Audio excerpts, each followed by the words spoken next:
அருள் நிறைந்த நல்ல கடவுளே, இந்த நாளிலும் கூட நாங்கள் ஒன்றாக இணைந்து ஒரு மிக தூய காலத்திற்குள்ளாக நுழைய எங்களை ஆயத்தப்படுத்தி கொள்ள, உம்மை மகிமைப்படுத்த, உம்மிடம் நாங்கள் நெருங்கி சேர்வதற்கான வாய்ப்பை தேட இங்கே கூடி வந்திருக்கின்றோம்.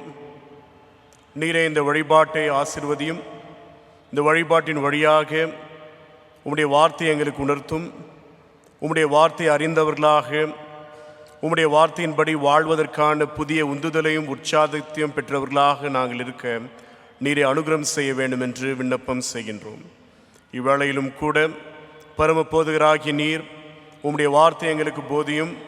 உம்முடைய வார்த்தையை நாங்கள் அறிந்தவர்களாக, உம்முடைய வார்த்தையின்படி எங்கள் வாழ்க்கையை நாங்கள் உருவாக்கி கொள்கின்றவர்களாக நிலைத்திருக்க நீரை அனுகிரகம் செய்ய வேண்டும் என்று மீட்பர் இயேசுவின் வழியாக கேட்கிறோம், எங்கள் ஜீவனுள்ள நல்ல கடவுளே.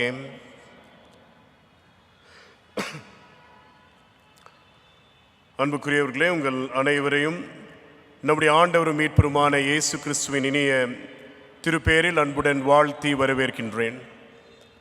நம்முடைய கிறிஸ்தவ ஆண்டின் ஒரு மிக முக்கியமான காலத்திற்குள்ளாக நாம் நுழைந்திருக்கின்றோம். லெந்து காலம் என்று அழைக்கப்படுகின்ற இந்த மிக சிறப்பான ஒரு காலத்திற்குள்ளாக நுழைந்திருக்கின்றோம். தபசு காலம் என்று கூறலாம் இதை. ஆகிய இந்த நாட்களிலும் கூட ஆண்டவரிடம் மீண்டுமாக நாம் ஒப்புரவாகுவதற்கான வாய்ப்பை கடவுள் நமக்கு வழங்கியிருக்கின்றார். இந்த 40 நாட்களும் கூட ஜெபத்திலும் உபவாசத்திலும் தேவையில் இருக்கின்றவர்களுக்கு தர்மம் செய்வதன் வழியாக நம்முடைய கிறிஸ்தவ விசுவாசத்தை வெளிப்படுத்துவதற்காக நாம் அழைக்கப்பட்டவர்களாக இருக்கின்றோம். ஆகிய இந்த நாளிலும் கூட ஆண்டவர் நமக்கு இன்னொரு வாய்ப்பை தந்திருக்கின்றார். இந்த வாய்ப்பின் வழியாக இந்த 40 நாள் பயணத்தை நாம் துவங்க இருக்கின்றோம். இந்த 40 நாள் பயணத்தின் வழியாக இன்னும் நம்முடைய ஆன்மீக வாழ்க்கையில் பலப்படவும், இன்னும் ஆண்டவருக்குள்ளாக நிலைத்திருக்கவும், தொடர்ந்து நாம் கடவுளிடத்தில் மன்றாடுவதற்காக இந்த நாளில் கூட கூடி வந்திருக்கின்றோம். ஆகிய இந்த லெந்து நாட்கள் என்று சொல்லும்போதே, லெந்து நாட்கள் என்பது நம்முடைய வாழ்க்கையில் ஒரு புதுப்பித்தலை ஏற்படுத்துகின்ற காலம்.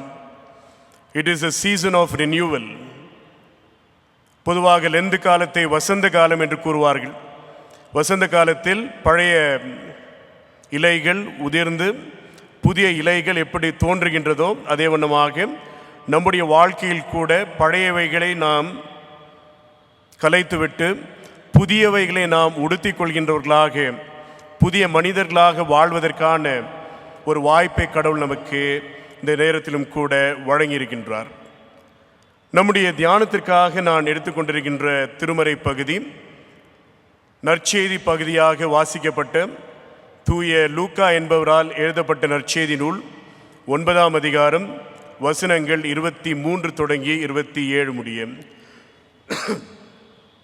ஒரு அருமையான திருமறை பகுதி. ஆண்டவராகிய இயேசு கிறிஸ்து தன்னுடைய சீடர்களை அழைக்கின்ற ஒரு பகுதியாக இருக்கின்றது. ஒருவேளை நீங்கள் என்னை பின்பற்ற வேண்டுமென்றால், நீங்கள் என்னுடைய சீடர்களாக இருக்க வேண்டுமென்றால், நீங்கள் தொடர்ந்து என்னுடைய தொண்டர்களாக நிலைத்திருக்க வேண்டுமென்றால் நீங்கள் செய்ய வேண்டியவைகள் என்ன? நமக்கு மிக பழக்கமான ஒரு திருமறை பகுதி, அதிகமாக நாம் வாசிக்க ஒரு திருமறை பகுதியாக இருக்கின்றது. ஒருவன் என் பின்னே வர விரும்பினால் அவன் தன்னை தான் வெறுத்து தன் சிலுவையை அனுதினமும் எடுத்துக்கொண்டு என்னை பின்பற்ற கடவன். இல்லைங்களா? ஒருவேளை இந்த அழைப்பை நீங்கள் பார்த்தீர்கள் என்றால் மிக ஒரு கடினமான ஒரு அழைப்பாக இருக்கின்றது. ஒரு மிக தீவிரமான அழைப்பாக இருக்கின்றது. பொதுவாக புதிய திருச்சபைகளை உருவாக்குகின்றவர்கள், புதிய கிறிஸ்தவ இயக்கத்தை உருவாக்குகின்றவர்கள் ஒருவேளை மக்களை அழைத்தார்கள் என்றால் ஏதாவது ஒரு பரிசை வைத்துக்கொண்டு, ஏதாவது ஒரு சிறப்பான ஒரு காரியம் உங்கள் வாழ்க்கையில் நடைபெறும் என்ற ஒரு உறுதிப்பாட்டோடு ஒரு வாக்குறுதியை வழங்குகின்றவர்களாக அழைப்பார்கள். ஆனால் இந்த வாக்குறுதியை நீங்கள் பார்க்கும்போது இந்த வாக்குறுதியில் எவ்விதமான போலித்தனமும் இல்லை, எவ்விதமான ஒரு போலித்தனமும் இல்லை. ஒரு மிக முக்கியமான வாக்குறுதியாக காணப்படுகின்றது. ஆகையால் தான் இந்த வாக்குறுதி மிக சிறப்பான ஒரு வாக்குறுதி. ஒருவேளை நீங்கள் உலக வரலாற்றை சற்று ஆராய்ந்து பார்த்தீர்கள் என்றால், உலக வரலாற்றில் மிக சிறந்த ஒரு தலைவராக விளங்கின வின்ஸ்டன் சர்ச்சில் என்பவர் இங்கிலாந்து தேசத்தின் பிரதமராக மிக சிறப்பாக ஆளுகை புரிந்தவர். இரண்டாம் உலக போருக்காக தன்னுடைய நாட்டின் இராணுவ படையை தயார் செய்கின்ற வேளையிலும் கூட அந்த மக்களை, அந்த படையை போருக்காக அழைத்து செல்கின்ற வேளையில் ஒரு வாக்கியத்தை பயன்படுத்துகின்றார். அவர் என்ன சொல்றாருன்னா, ஆங்கிலத்தில் சொல்ல வேண்டும் என்றால், I do not promise you anything but blood, toil, tears and sweat என்று கூறுகின்றார். I do not promise you anything. I do not promise you anything but blood, toil, tears and sweat. ஒருவேளை இந்த போரில் நீங்கள் பங்கேற்க வேண்டும் என்றால் உங்களுக்கு எதையும் நான் வாக்குறுதியாக கொடுக்க மாட்டேன், எதையும் உங்களுக்கு பரிசாக வழங்க மாட்டேன். இந்த போருக்குள்ளாக நீங்கள் நுழைந்தீர்கள் என்றால் நீங்கள் உங்கள் இரத்தத்தை இழக்க வேண்டும், நீங்கள் அதிகமாக உழைக்க வேண்டும், வேர்வை சிந்த வேண்டும், நீங்கள் கண்ணீர் சிந்த வேண்டிய நிலைமை கூட ஏற்படும். ஆகிய இந்த போரில் நீங்கள் ஈடுபட்டால் உங்களுக்கு மகிமை ஏற்படும், உங்களுக்கு பெரிய உயர்வுகள் காணப்படும், நீங்கள் பெரிய உச்சங்களை அடைவீர்கள், உயரங்களை காண்பீர்கள் என்று சொல்லுகின்ற ஒரு போலித்தனமான வாக்குறுதி இல்லை. ஒருவேளை வின்ஸ்டன் சர்ச்சில் சொல்லியிருக்கலாம், நீங்கள் பின்னால் வாங்க, இந்த போரில் நம்ம பங்கேற்றோம் என்றால் உங்கள் அனைவருக்கும் சிறந்த ஸ்தானத்தை நான் தருவேன், இந்த போரில் நாம் ஈடுபட்டோம் என்றால் உங்கள் அனைவருக்கும் உயர்வான இடங்களை நான் காண்பிப்பேன். அப்படியெல்லாம் சொல்லாமல் அவர் என்ன சொன்னார் என்றால், இந்த போரில் நீங்கள் கலந்து கொண்டால் இதுதான் உங்களுக்கு நேரிடும் என்பதை மிக தெளிவாக, மிக உறுதியாக சொல்லுகின்றார். மிக நேரடியாக சொல்லுகின்ற காரியம். அதே வண்ணமாக தான் இயேசு கிறிஸ்து எவ்விதமான போலியான வாக்குறுதிகளை பயன்படுத்துவதில்லை.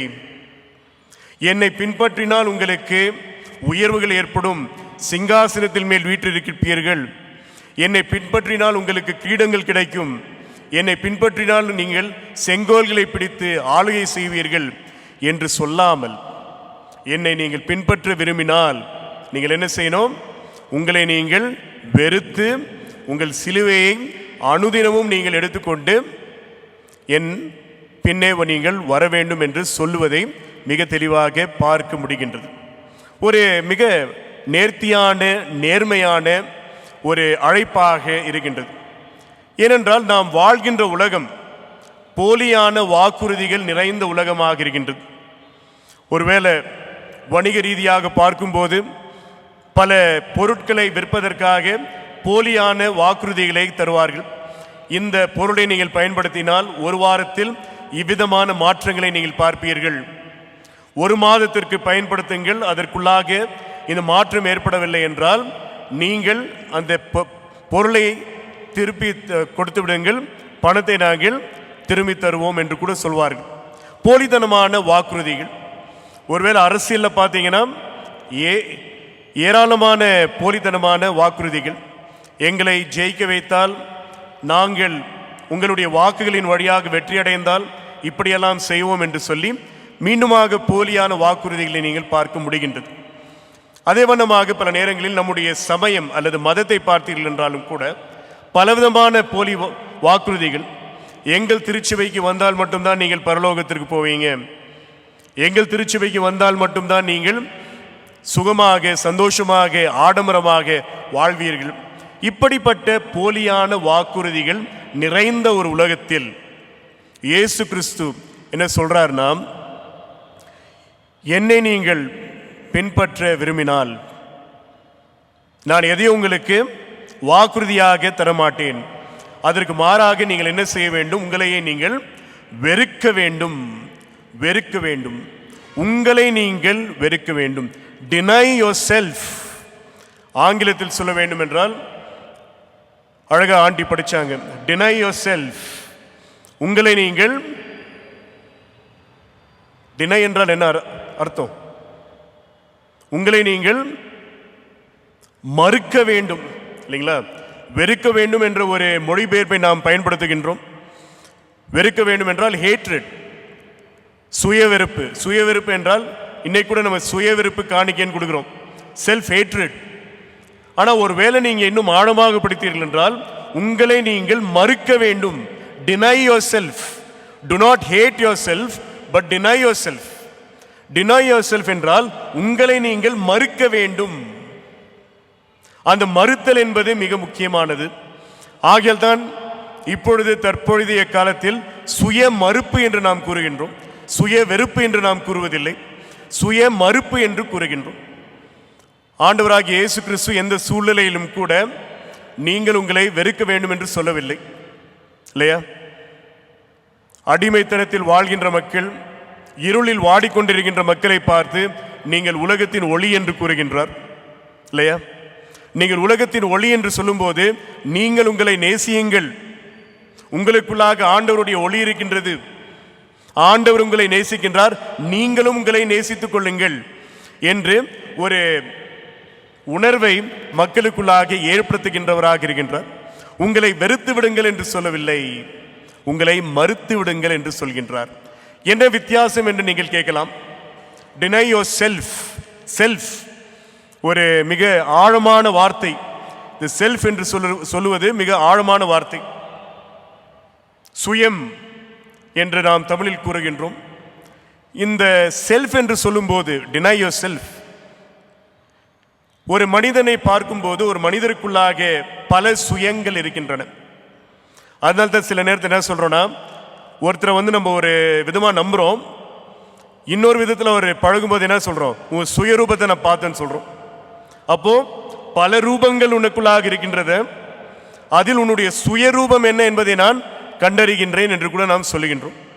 So every individual is a combination of multiple selves, not just one self but multiple selves என்பதை நாம் அறிந்து கொள்வது அவசியம்.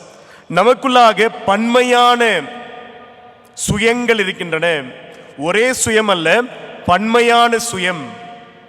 ஒருவேளை இந்த உலகத்தில் நாம் பிறக்கும் போது இந்த சமுதாயம், இந்த உலகம் நம்மேல் ஒரு அடையாளத்தை திணிக்கின்றது. ஒரு குறிப்பிட்ட குடும்பத்தில் நாம் பிறக்கும் போது அந்த குறிப்பிட்ட குடும்பத்துடைய பெயர் நமக்கு அடையாளமாக மாறுகின்றது. அந்த குறிப்பிட்ட குடும்பத்தில் நாம் பிறக்கும் போது அந்த மொழி நமக்கு அடையாளமாக மாறுகின்றது. அந்த குடும்பத்தில் நாம் பிறக்கும் போது அந்த குடும்பத்துடைய சாதி நமக்கு அடையாளமாக மாறுகின்றது. அந்த குடும்பத்தில் நாம் பிறக்கும் போது அந்த குடும்பத்துடைய பொருளாதார நிலை நமக்கு ஒரு அடையாளமாக மாறுகின்றது. இவைகளெல்லாம் உலகம் நமக்கு தருகின்ற அடையாளங்கள், உலகம் நம்மேல் திணிக்கின்ற சுயம். இது உண்மையான சுயம் அல்ல, இது உண்மையான நான் அல்ல. It is not the real me, it is not the real self. It is a self which is imposed from outside. வெளியிலிருந்து என்மேல் திணிக்கப்பட்ட ஒரு சுயம். இவன் இந்த வர்க்கத்தை சார்ந்தவன், இந்த சாதியை சார்ந்தவன், இந்த மொழியை பேசுகின்றவன், இந்த குடும்ப பெயரை கொண்டவன், இவைகள் எல்லாம் உலகம் நம்மேல் திணிக்கின்ற அடையாளங்களாக இருக்கின்றன. இவைகள் திணிக்கப்பட்ட சுயம், உண்மையான சுயம் அல்ல, திணிக்கப்பட்டவைகள் என்பதை நாம் அறிந்து கொள்வது அவசியமாக உள்ளது. சில நேரத்தில் உலகத்தில் என்ன நம்மளை பார்த்து சொல்றாங்க, he is a loser என்றுவாங்க. இவனால ஒன்றும் முடியாது, இவன் தோல்விக்காகவே பிறந்திருக்கிறான், இவனால வெற்றி காணவே முடியாது, இவன் கையால் ஆகாதவன் அப்படின்னு சொல்லி சொல்லி நம்மையே நம்ப வைப்பாங்க இல்லைங்களா? இயேசு கிறிஸ்துடைய வாழ்க்கையில கூட பார்க்கும்போது இயேசு கிறிஸ்துவை பார்த்து என்னென்ன வார்த்தைகளை பயன்படுத்தினார்கள். பேய் பிடித்தவர் இல்லைங்களா, பேய்களின் அரசன், இவர் ஒரு போஜிர பிரியன், இவர் ஒரு மதுபான பிரியன் என்று இயேசு கிறிஸ்துவின் மேல் பலவிதமான அடையாளங்களை திணித்தார்கள். அவைகள் உண்மையான அடையாளங்கள் அல்ல. இயேசு கிறிஸ்துவின் மேல் இந்த உலகம் திணித்த அடையாளங்களாக இருக்கின்றன. அதே போல இந்த உலகத்தில் நாம் வாழும்போது பலவிதமான அடையாளங்கள் நம்மேல் திணிக்கப்படுகின்றன. ஆனால் இந்த அடையாளங்கள் உண்மையான சுயம் அல்ல. இரண்டாவது, நாம் நமக்கென்று ஏற்படுத்திக் கொள்கின்ற ஒரு சுயம் இல்லையா? ஒரு விதமா வீட்டில் நம்ம ஒரு விதமா இருப்போம், ஆனால் வெளியே போகும்போது வேற மாதிரியா இருப்போம். நம்ம தான் உலகத்திலேயே நீதிமான் மாதிரி நம்ம நடிப்போம் இல்லைங்களா?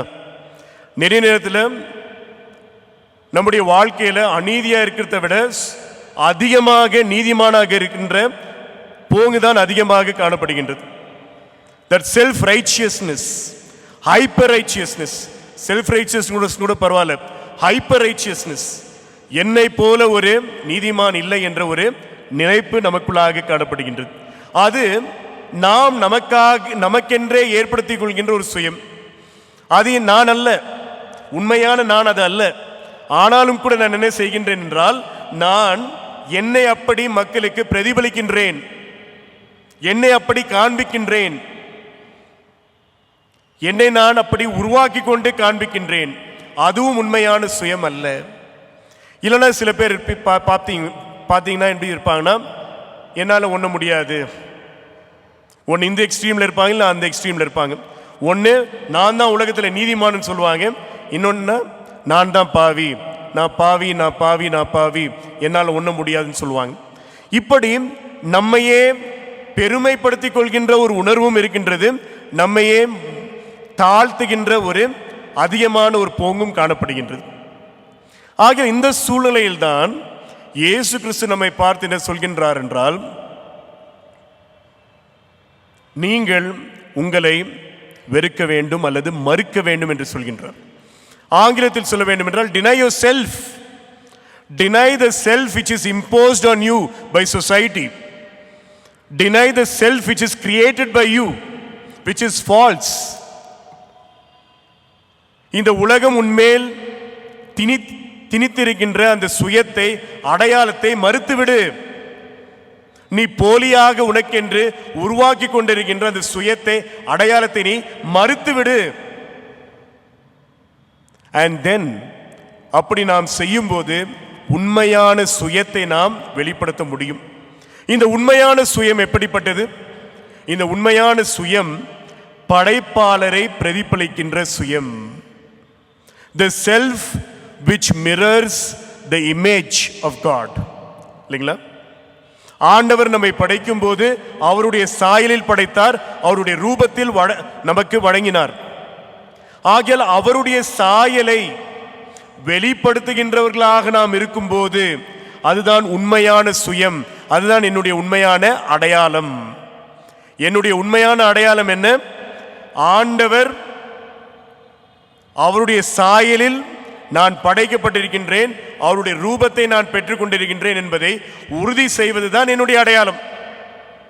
இந்த உலகம் எனக்கு வழங்குகின்ற அடையாளம் உண்மையான அடையாளம் அல்ல. நானாகவே உருவாக்கிக் கொள்கின்ற போலியான அடையாளங்கள் உண்மையான அடையாளம் அல்ல. கடவுள் எனக்காக உருவாக்கி இருக்கின்ற அடையாளம். அவருடைய சாயலில் படைக்கப்பட்டிருக்கின்றேன், அவருடைய மகனாக மகளாக வாழ்வதற்கான ஒரு தகுதியை பெற்றுக் கொண்டிருக்கின்றேன். அதுதான் என்னுடைய உண்மையான சுயம். ஆகையால் தான் இயேசு கிறிஸ்து சொல்கின்றார், தன்னை தான் வெறுத்து, deny yourself, deny the self which is imposed on you, deny the self which is created by you, accept the self which is the image of God. இல்லையா? உங்களை நீங்கள் மறுக்க வேண்டும், வெறுக்க வேண்டும் என்று கடவுள் சொல்லும்போது கடவுள் சொல்லுகின்ற இன்னொரு காரியம் என்னவென்றால், என்னுடைய ரூபத்தில் படைக்கப்பட்டவனாகிய நீ, என்னுடைய சாயலில் படைக்கப்பட்டவனாகிய நீ அந்த அடையாளத்தை ஏற்றுக்கொள். மறுத்தால் மட்டும் போதாது, ஏற்றுக்கொள்கின்றவராக இருக்க வேண்டும் என்பது மிக அவசியமாக இருக்கின்றது.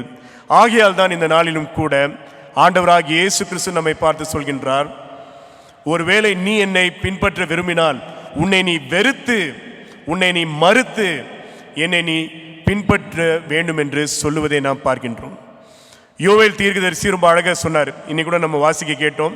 2ஆம் அதிகாரம் 19ஆம் வசனத்தில் நீங்க பார்க்கும்போது, என்னிடத்தில் திரும்புங்கள், ரிட்டர்ன் டு மீ, இல்லைங்களா?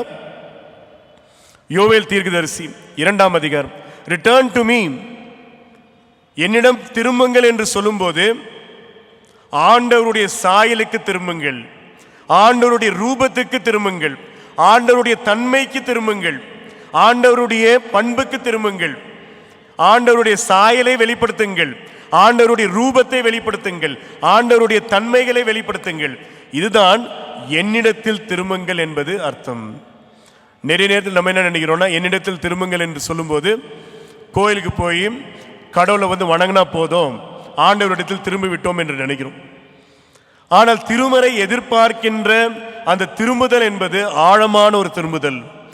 என்னிடத்தில் திரும்புங்கள் என்று சொல்லும்போது என்னுடைய வழிகள் உங்களுடைய வழிகளாக மாற வேண்டும், என்னுடைய நினைவுகள் உங்கள் நினைவுகளாக மாற வேண்டும். இல்லையா? ரோட்ல போயினே இருக்கிறோம், தப்பான வழின்னு தெரியுது, உடனே என்ன பண்றோம்? யூ டர்ன் போடுறோம்.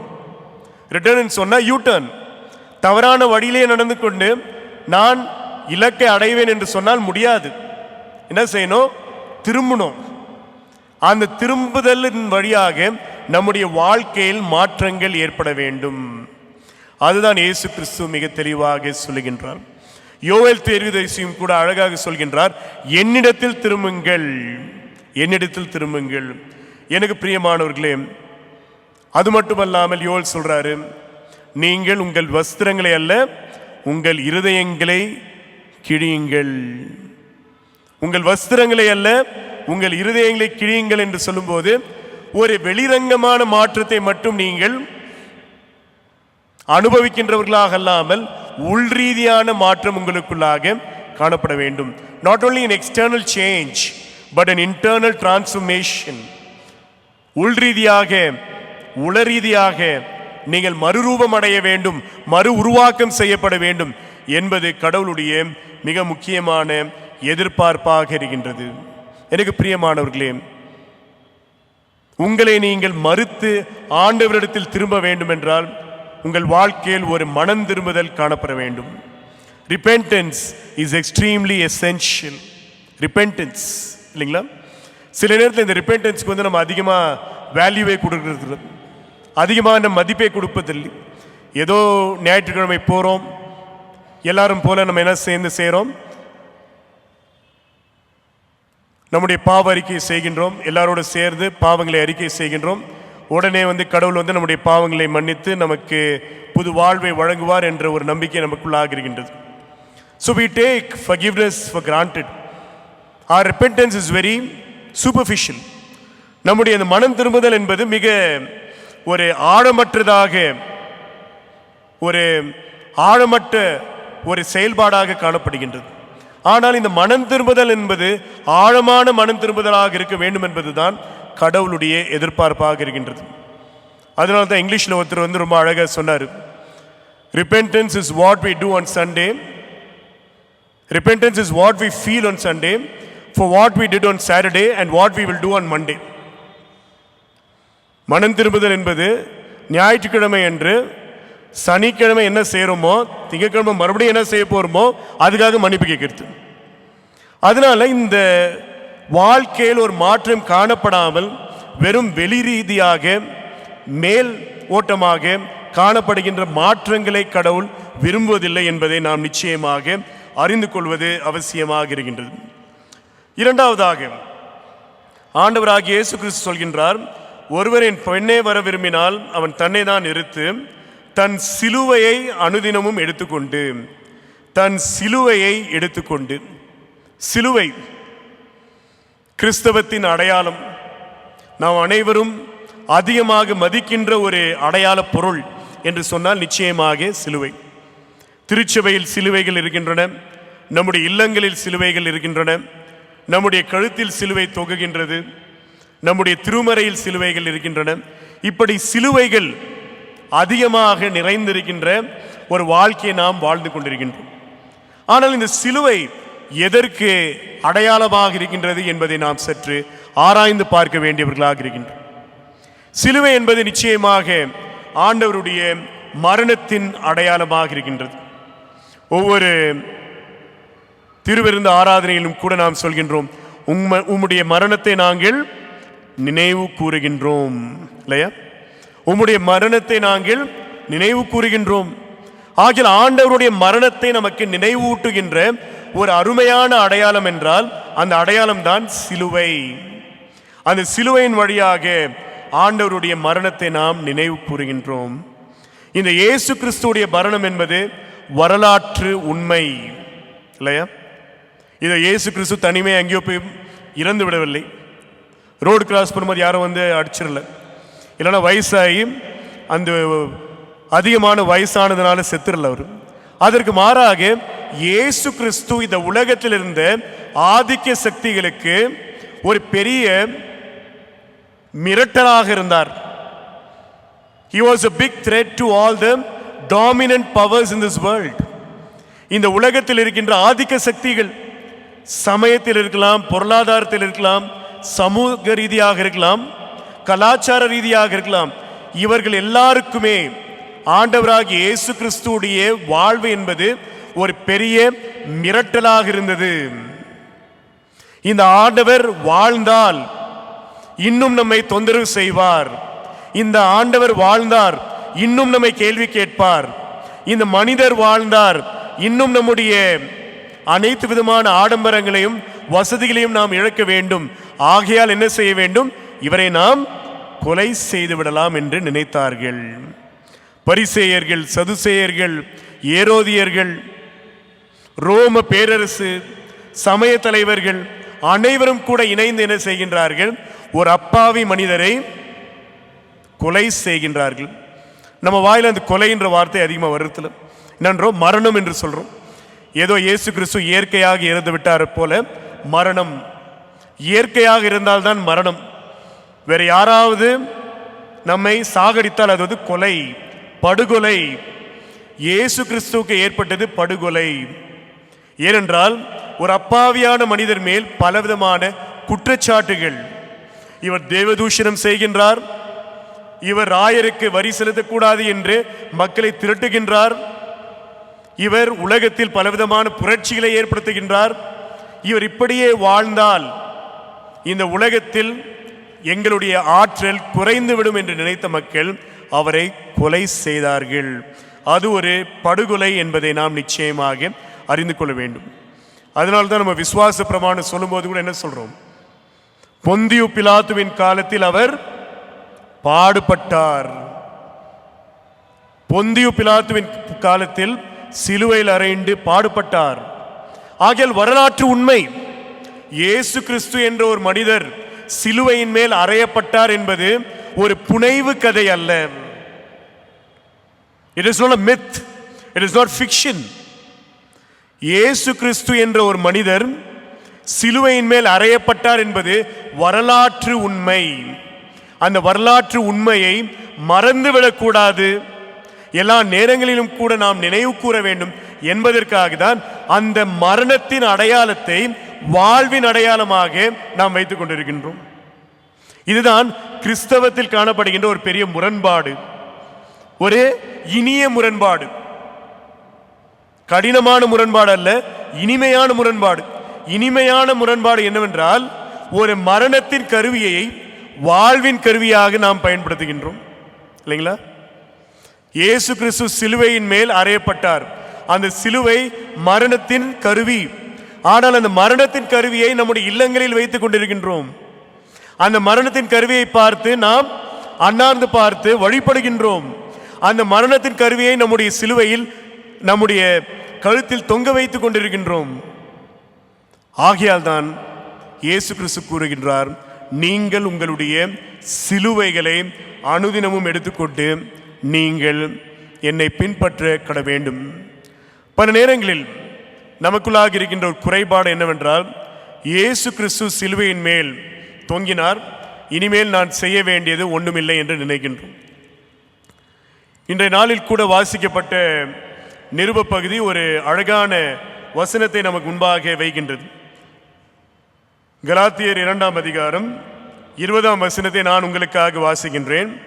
கிறிஸ்துவுடனே கூட சிலுவையில் அறையப்பட்டேன், ஆயினும் பிழைத்திருக்கிறேன். இனி நான் அல்ல, கிறிஸ்துவே எனக்குள்ளாக பிழைத்திருக்கிறார்.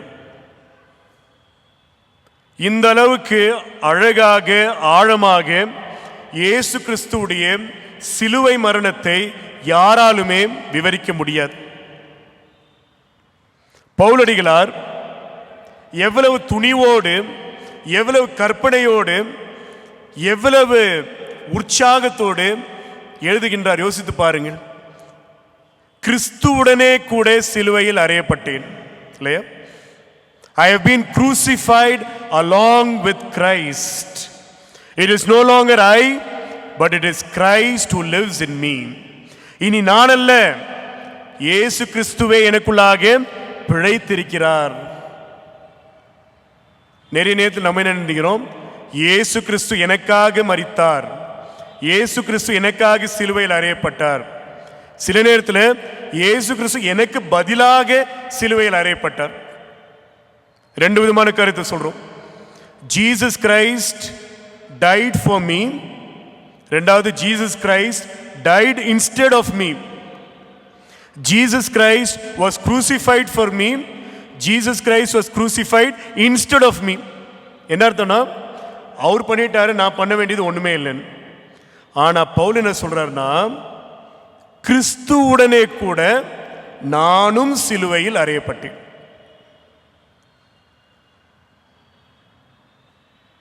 I am crucified along with Christ. இயேசு கிறிஸ்து சிலுவையில் அறையப்படுகின்ற வேளையில் அவர் மட்டும் அறையப்படவில்லை, நானும் அறையப்பட்டேன். எனக்குள்ளாக இருக்கின்ற ஆணவம், பெருமை, எனக்குள்ளாக இருக்கின்ற போலிதனம், எனக்குள்ளாக இருக்கின்ற கெட்ட பழக்க வழக்கங்கள், எனக்குள்ளாக இருக்கின்ற தீங்கு, எனக்குள்ளாக இருக்கின்ற பொல்லாப்பு அனைத்தும் கூட சிலுவையில் நான் அறைந்தேன். இயேசு கிறிஸ்துவுடனே கூட சிலுவையில் அறைந்தேன் என்று பவுல் சொல்லுகின்றார். இன்னைக்கும் கூட நாம் அதை சொல்ல வேண்டும். அதனால தான் பவுல் சொல்றாரு, கிறிஸ்துவுடனே கூட சிலுவையில் அறையப்பட்டிருக்கின்றேன், ஆயினும் பிழைத்திருக்கிறேன், ஆயினும் பிழைத்திருக்கின்றேன். எனக்குள்ளாக இருக்கின்ற ஆணவம், பெருமை, வெறுப்பு அனைத்தும் சிலுவையில் நான் அறைகின்ற வேளையில் அப்பொழுது மட்டும்தான் நான் பிழைப்பேன். இல்லை என்றால் நான் உயிர் வாழ்வேன். I can exist, but I will not live. Only when I get rid of all this, I will live. நான் பிழைத்திருக்கிறேன். இனி நான் அல்ல, கிறிஸ்துவே எனக்குள்ளாக பிழைத்திருக்கிறார் என்று அருமையான ஒரு வசனத்தை நாம் வாசிக்கின்றோம். ஆகையால் இயேசு கிறிஸ்து நமக்காக சிலுவையில் அறையப்பட்டார் என்று சொல்லும்போது, நாமும் அவரோடு சிலுவையில் அறையப்படுவதற்காக ஆயத்தமாக இருக்க வேண்டும். நம்முடைய சிலுவைகளை சுமந்து கொண்டு அவரோடு சிலுவையில் அறையப்பட்டு நமக்குள்ளாக இருக்கின்ற கெட்டவைகள், தீங்கானவைகள், போலியானவைகள் அனைத்தையும் கூட துறந்து ஒரு புதிய மனிதராக வாழ்வதற்கான முயற்சியில் நாம் ஈடுபட வேண்டும். இதுதான் கடவுள் எதிர்பார்க்கின்ற காரியமாக இருக்கின்றது. ஆகையால் தான் கிறிஸ்துவுக்குள் நாம் புதிய படைப்பாக வாழ்வதற்காக அழைக்கப்படுகின்றோம். எனக்கு பிரியமானவர்களே, இயேசு கிறிஸ்து நமக்கு முன்பாக நடந்து கொண்டிருக்கின்றார். நமக்கு பதிலாக நடந்து கொள்ளவில்லை, அதற்கு மாறாக நமக்கு முன்பாக நடந்து கொண்டிருக்கின்றார். அதனுடைய அர்த்தம் என்னவென்றால், நாம் அவரை பின்பற்ற வேண்டும். இயேசு எனக்கு பதிலாக சிலுவை எடுத்துக்கொண்டு சென்று கொண்டிருக்கின்றார் என்று சொல்லும்போது நான் செய்ய வேண்டியது ஒன்றுமில்லை. ஆனால் இயேசு கிறிஸ்து எனக்கு முன்பாக சிலுவை எடுத்துக்கொண்டு நடந்து கொண்டிருக்கின்றார் என்று சொல்லும்போது நான் என்னுடைய சிலுவை எடுத்துக்கொண்டு அவரை பின்பற்ற வேண்டும். இதுதான் கடவுள் எதிர்பார்க்கின்ற காரியமாக இருக்கின்றது. எனக்கு பிரியமானவர்களே, அழகான வசனம், ஒரே ஒரு வரிதான். அந்த வரியை பற்றி, அந்த ஒரே வரியை பற்றி வாரக்கணக்கில் பேசலாம். அந்த அளவுக்கு ஆழமான செய்தி கொண்ட ஒரு அழகான வரி.